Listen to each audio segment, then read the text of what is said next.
The Amerindian Hostel at Kumaka, Region 1, which was intended to provide accommodation to Guyanese indigenous peoples, have been taken over by more than 50 Venezuelan migrant families, all of whom have fled the humanitarian crisis in Venezuela and have crashed head-on with yet another crisis.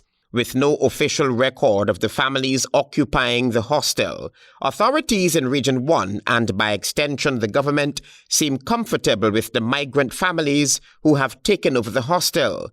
A woman who gave her name only as Belki told Nightly News that she and her family have been occupying the hostel for the past 3 years. Como vivimos todo. So everything is okay. So them had to work for get them money and buy them food, because if they don't work, then they don't get nothing. Nightly News observed the unsafe and unsanitary conditions at the hostel.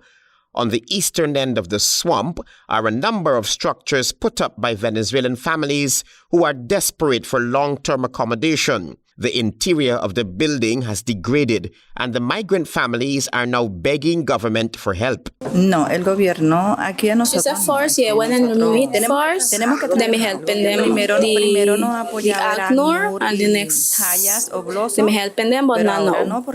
And now they got to work. The main access to the hotel via an approximate 300-meter bridge can only be described as a death trap. Part of the death trap was rehabilitated by migrants living along the stretch in the same deplorable conditions.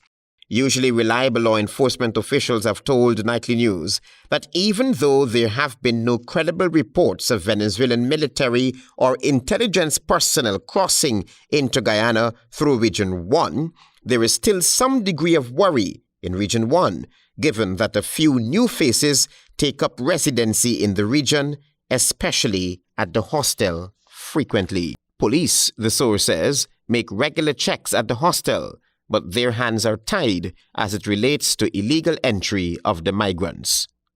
The reality of the situation is that the Amerindian Hostel behind me, which was built to accommodate Guyanese Amerindians, is no longer doing that. Rather, it is accommodated by Venezuelan migrants. Reporting for HGP Nightly News from Kumaka, Region 1, I am Travis Chase.